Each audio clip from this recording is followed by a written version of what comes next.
Trying to get into the tier list of who was just, who was unjust, and we're going to start with Publius Sulpicius Rufus, or Sulpicius, but like I said before, I ain't saying that. So Sulpicius is obviously, a very controversial figure, and there's not really enough documentation we have to define his character.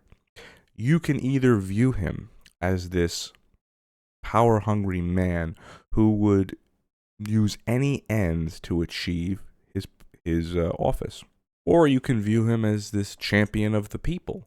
At best, right, at his absolute best, this is a man who was not willing to compromise for the rights of the plebeian class and his supporters. At worst, he was a corrupt official who used mob violence to achieve his ends. Both of those things can be true because he did use mob violence. He was cunning and did employ Marius and others, in boosting himself up. He made these kind of, not backroom deals, they were out in the open, but these deals with Marius to support him. In turn, he would give Marius command of the Mithridatic War. You ultimately, when studying this, have to kind of decide for yourself, are you an optimare or are you a populare? Who do you side with? I myself am trying to take all of my inherent biases out of it and just look at the individual actions. He does use mob violence. Again, Sulpicius is responsible for the murder of Quintus Pompeius Rufus the Younger. Mind you, that all of the, if you will, kind of precursors to Sulpicius in Glaucia, Saturnius, Tiberius Gracchus, all of these guys, Flaccus, Marcus Livius Drusus, all of these guys were killed for promoting and helping out the plebeian class. Now, a lot of them, and in fact almost all of them, also used mob violence. So it's hard to completely be on their side. While you might agree with the end goal that they're trying to achieve, they use mob violence to get it, which ultimately leads to their death. If we just went off of Sulpicius as a man of the people trying to help out his fellow plebeian class, I would put him in just. I don't think there's anything wrong with really, offering that command to Marius in the Mithridatic War. When you take in the mob violence, I have to knock him down. Fair enough, at least. So for that, I want to put him in unjust for that action of this political motivated murder. Yeah, Sulpicius, ultimately, due to that mob attack, I have to put him in unjust. The newly citizenized Italians who sided with not just Sulpicius, but Marius, and even in the later Bellum Octavianum, siding with Cinna, I'm going to completely put them in just. So they were tricked basically into this fake citizenship where their votes didn't matter, so they wanted to be dispersed among the remaining or among the original 35 tribes, so that their votes actually held weight. And I think that's totally fair and totally understandable. You just fought this massive war against Rome, and the only reason you've kind of capitulated is to, have that citizenship that was going to make your voices heard, and now you're not heard anymore. So when these guys in Cinna and Sulpicius and Marius kind of say, we'll help you out and we'll get you those, and in some cases, like the Samnites and Lucanians, grant them citizenship for the first time, and in others, try and get them redistributed into the tribes. You can't blame any of them. You know what I mean? This is a people who accepted citizenship expecting equal status and still didn't receive it. So in siding with the people who want to give you equal status, I don't think you can really find a flaw with them. Quintus Pompeius Rufus, the guy didn't really do anything, right? That's is he justified? He's elected consul. The vacation was called by Quintus Pompeius Rufus and Sulla so that Sulpicius could not finish his election. So that was a backhanded political move that stopped them from getting into power. Now, you can argue that Sulpicius was using his connections of Marius and the new citizens to get into power. So if you fundamentally disagree with that in the first place, you could make it morally okay in your mind to halt the election. However, I don't think that's fair to say either way. And he did, and Sulla halt the election. That, I think, was unjust. The action he does basically is flee, which I don't blame him for. They killed your son, so they certainly would have killed you. I can't blame him for fleeing, but you are a consul. You should have a little bit more, gumption. But he does flee, and then again, when Sulla marches on Rome, he cheers him on, joins it, and gets his forces and joins Sulla in that march on Rome. What can you judge him for? As far as negatively, you can judge him negatively for halting the election, which, all things considered, I'm going to say was wrong at the very least. I would say, a guy who fled and then joined up with Sulla as you see the 6 legions coming on Rome. I'm going to put him in unjust. His son was killed, though. I'm going to keep him in watch it, playa, because I want to put him in unjust, but I think I can understand why he halted the election. I understand why he joined the assault on Rome, because he obviously his son was killed and he agreed with it. As far as Sulla's officers who abandoned him after he declares his march on Rome, I'm going to absolutely put them in just. You just fought and a lot of you commanded in a war against people that were rebelling from Rome, and now you're marching on Rome itself.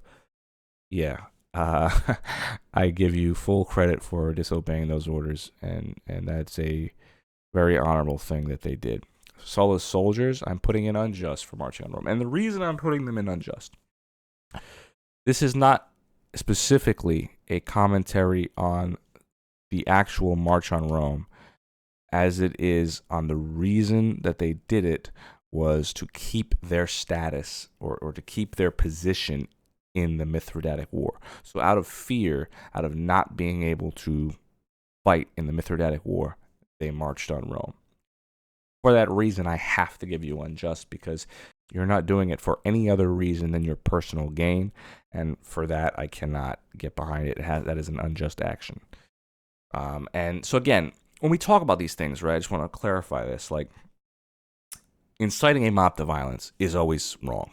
Marching on a defenseless city is always wrong. Killing people not in self-defense is always wrong. What this scale is, right, is the limitation of your culpability or the full realization of your culpability. That no matter what, certain actions are bad, are evil. What this is determining is the culpability of the person. So are they responsible, or can they be held completely accountable for these actions? So for Sulla's soldiers, absolutely. I mean, it is literally the soldiers that give Sulla the power to do this. It's all in their hands, and the reason that they specifically did it was to line their own pockets in a foreign war. Yeah, it's unjust. There's no way around that. As for the Roman citizenry, and I don't mean the one way or the other. I'm talking about specifically the citizens in Rome who were either for or against Sulla, who fired missiles at Sulla as they entered the city, and then eventually refused to fight. Fair enough. I mean, there's literally nothing that you can do. So, just fair enough to the Roman citizenry. There was nothing they could do. So, accepting that march on Rome, I mean, like, what did you want them to do? And I'm including in this the slaves and any citizens who didn't take up arms against Sulla. This is everybody. So whether you were with or against, whatever you did in that march on Rome, fair enough. Gnaeus Pompeius. So this is an interesting one, right? So you have Gnaeus Pompeius. I'm gonna put him in fair enough for the second. But what does Gnaeus Pompeius do?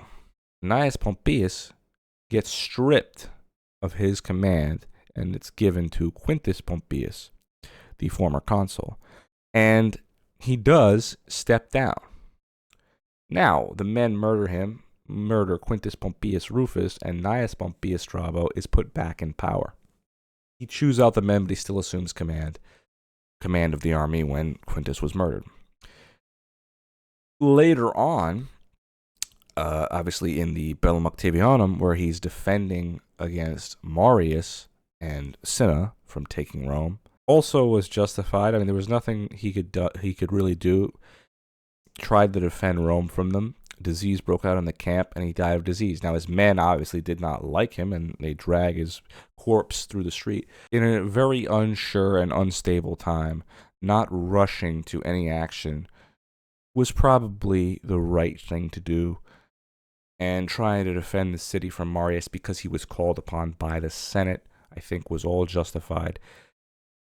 If you want to knock him down, to fair enough for the alleged harsh treatment of his men, you could. Lucius Cornelius Cinna, if we take it from Cinna's perspective, you and Octavius, Gnaeus Octavius, are elected consul in the interim of all this. So Sulla's already marched on Rome. Cinna wants to help the newly citizenized Italians, and Octavius does not. And again, this is about the redistribution of them into the original 35 tribes. Cinna's for it, Octavius is against it. Cinna goes with essentially an angry mob with daggers to try and get this done in the forum. Octavius shuts it down. This is where, this is kind of the crux of the entire thing. Did Cinna really use political violence to try and justify his ends? If he did, he's unjust, and Octavius was in the right for shutting him down. In a time where every single time Sulpicius or any of the populari supporters are kind of murdered or sent, or wherever, exiled, it seems always to be the reason given that they had this incitement of these armed mobs. Is it possible to say that Cinna were peacefully assembling and just asking for citizenship, and Octavius ousted him out of the city? I don't think that's outside the realm of possibility. But from what the sources say, Cinna goes with a armed mob, or at least a disgruntled mob that was willing to do violence, and enters the forum. Octavius, responding, casts Cinna out. After this, the Senate strips Cinna of his consulship. So Cinna, basically being stripped of his consulship and thrown out of Rome during, his what's supposed to be his highest office, is very disgruntled and goes to the men and rallies around all the newly citizenized towns and gets their support to aid him in marching against Octavius. I mean, it's tough, right? So why did he lose power? He lost power because he was trying to effectually grant these new citizens the proper right to vote. When it comes to the alleged mob violence, that's unjust. But when it comes to, and you factor in everything that had happened, I'm going to put him in watch it playa, because ultimately, upon coming back, there is political violence done. Not just, again, I'm not talking about Prelude where he's thrown out by Octavius, but later when they retake the city, Octavius is killed, and we know of about 14 political assassinations or political killings that take place. And despite this, Cinna said that they would not harm anybody. But when his men and supporters were killing Octavius and others, they didn't do anything to really stop it. I'm going to put him in watch it playa for now. And Gnaeus Octavius, I'm also going to put in watch it player. Same thing. I mean, he has you're just competing. You have two people competing. Allegedly, they storm up this revolt in the forum, or this violence in the forum. You shut it down. In turn, you strip Cinna of his consulship, and now him and Marius are, going to attack you, and you end up, and, where I'm going to put him in watch it playa, I'm going to put Octavius in fair enough. While he didn't support the citizens, he did, according to the sources we have, just shut down the revolt and cast Cinna out, and then defended the city, and instead of fleeing like many other consuls before him, he dies. Not necessarily defending the city, he's just caught and murdered. But same thing with Marula. I mean, he killed himself, so watch it playa. But because he took his own life, I'm going to put him in Watch It Play. But I kind of understand. I mean, this guy got elevated after Cinna was cast out and didn't really have a choice. Was put in basically an impossible situation, and it is what it is. Sulla. Well, now we came to the big one. Wanting to keep command of the Mithridatic War is the impetus for what lets him march on Rome, or for what makes him march on Rome. In that instance, I would say Sulla is unjust. Let's look at this from Sulla's perspective for a moment. You have watched for years, from the time of Tiberius Gracchus to Saturnius and Glaucia to Sulpicius, and then, at this point, you've watched those three people and others spark up the rights of the plebeian class, who you do not think of in any capacity as being fit to vote or being fit to make any educated decisions. You look on these people with disdain as a severe, uneducated lower class who indulge in, I would say, negative acts in general. Then, to further your own bias against them, they constantly engage in political violence. They cast out people they disagree with, and they murder political opponents. So this kind of breeds in you even more discontent of these people. Now, logically, you're looking at this political discontentment growing, and you're seeing the violence that they do, and you're now, this has been going on for years and years and years, and you've watched this, and you were a part of probably putting down some of these revolts and so on and so forth. And then a war breaks out essentially over this issue where you are basically the main commander and stop these people from revolting, but they all get granted citizenship. So it's curious how you would feel about that. Following all that, all of the mob violence, the war that you fought and won, now you're going to go fight this Mithridatic War where you can gain some of this prestige and money. Ultimately, another person using mob violence named Sulpicius, who you completely disagree with and hate, and Marius, a man who you really despise, are conspiring to take your command away. You, catching wind of this, declare a vacation so that he doesn't get elected and cannot strip you of your command. But once you do that, that very man, Sulpicius, declares this illegal and demands that you and Quintus come to the forum to finish the vote. When you get there, they kill your son-in-law and Quintus flees. You are then, in your own words, and we're going to use Sulla's version, are forced to talk to Marius and to talk strategy with him on the Mithridatic War by the mob. We're using Sulla's story, so. After that, you rush out to Capua, you sail across to Cappadocia, Turkey, and you try and engage in this Mithridatic War. However, right as you're about to do this, you find that you've been stripped of your command. Marius has been granted command over the Mithridatic War, and you have to come back. So, you tell your legions, what has happened to you? Look, they've stripped me of my command. This is for us. These people are tyrannical. They'll do whatever they can for their own power. This was me. I was supposed to be in charge of this. And the soldiers, instead of, you don't know what they're going to say, and they encourage you. And they say, lead us to Rome. So you march on Rome. Multiple envoys come to you, and what is your answer? Why am I marching on Rome? To free her from tyrants. And that is how you view these people. A lower class of people that use political violence to get what they want. And you are not going to stand for that. You will free Rome from the clutches of these people who, to you, are not even Roman, really.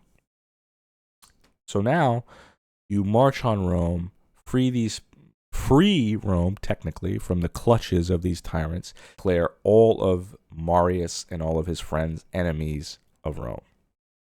After that, You make your speech in the Senate, how basically only well-to-do citizens should vote, and I'm going to be saving Rome from the disasters that has befallen it through this popularity faction. And with that, he goes off and goes to fight Mithridates. Then, in the interim of that, Marius, with the consul Cinna, wage a war, kill Octavius, who supported you. If you look at it from his perspective, I would say it's justified. This class of people who's using political violence to get what they want. And you decide enough is enough, I'm not going to allow this.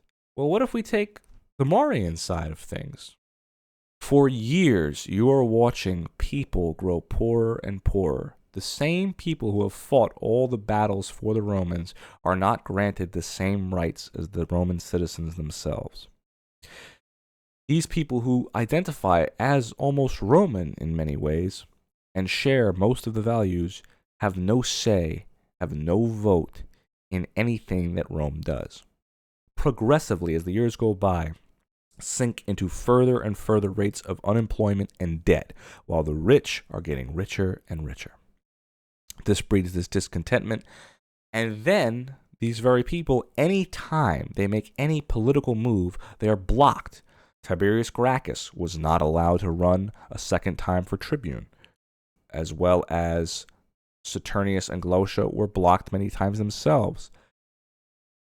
Sulpicius himself needed to get the support of Marius to get into power, and then Sulla declares a vacation, not allowing him to finish his election. The Optimates and the Sullan supporters used these aggressive political tactics to stall constantly any progress for the populares.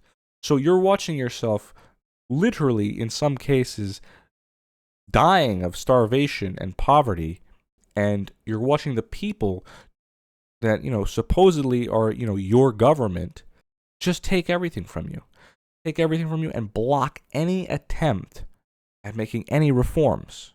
Then, after all these people have been blocked, you decide, well, the only way we can make our voices heard is through violence. Now, not necessarily violence. You're going to form a mob, make your voices heard, and if you're not listened to, you're going to use those daggers. So, is that justified? No, but what other choice did you have when you've been being blocked politically the entire time? So anytime you've made political reforms, those people are blocked from office, or those laws are straight up ignored. What then can you do? And so, you feeling like you have no choice, you resort to violence. After all this, what happens? You've resorted to violence. In small instances, killing throughout all of this a few people. And that's not great. That is evil. But you didn't think you had another choice. And the only time you got those powerful positions was after you used the violence. Now, having done that and having your people in power in Sulpicius, the very man who you've just stripped of command has now marched back on Rome with 6 legions after these people and these supporters have just fought a war against this very guy because they revolted. They revolted, right? And raised these armies and cooperated together against Rome in the demand for citizenship and for their voices to be heard.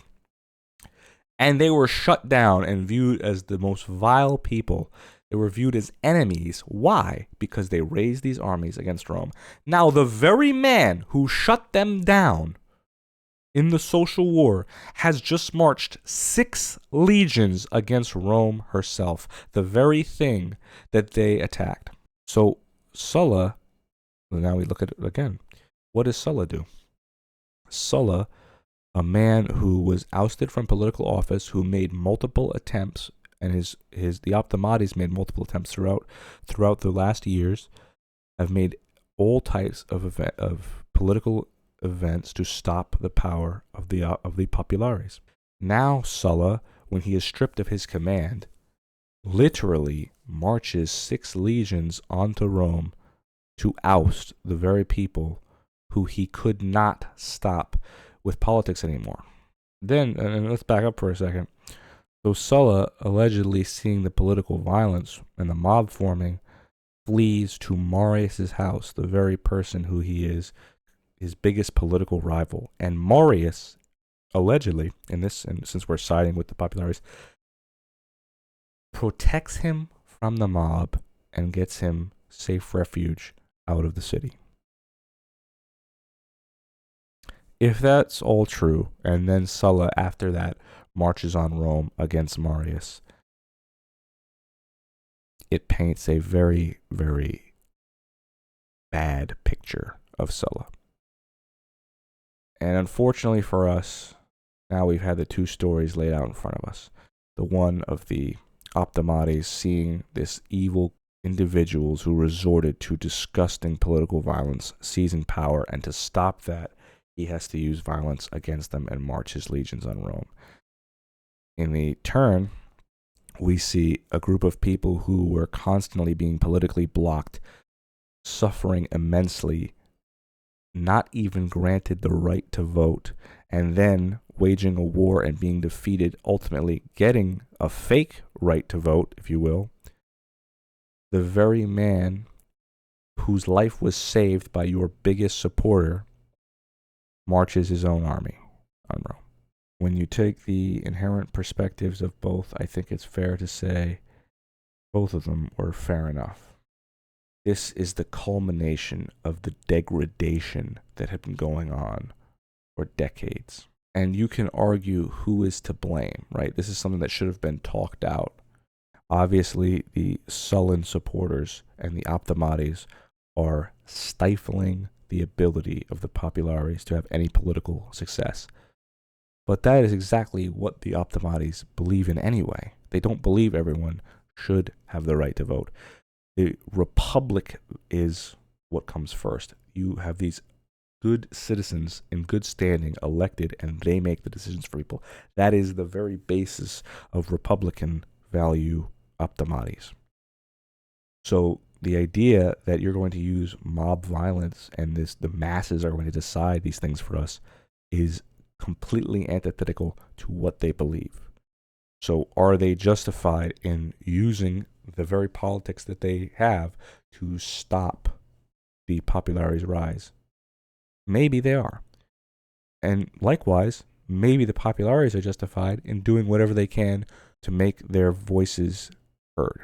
And like I said, if you're just going to be talking about political violence, that's absolutely unjust. If you're going to be talking about leading an army on a defenseless, more or less, city, unjust. How he did that. I in my Life of Marius video, I said he was fair enough for his life, and I stand by that. I think he's fair enough. I cannot, if I was in Marius' position, I cannot say with any, I'd like to believe that I would not do any of the wrong things that he engaged in upon coming back to Rome and power. But I cannot say definitively if I would.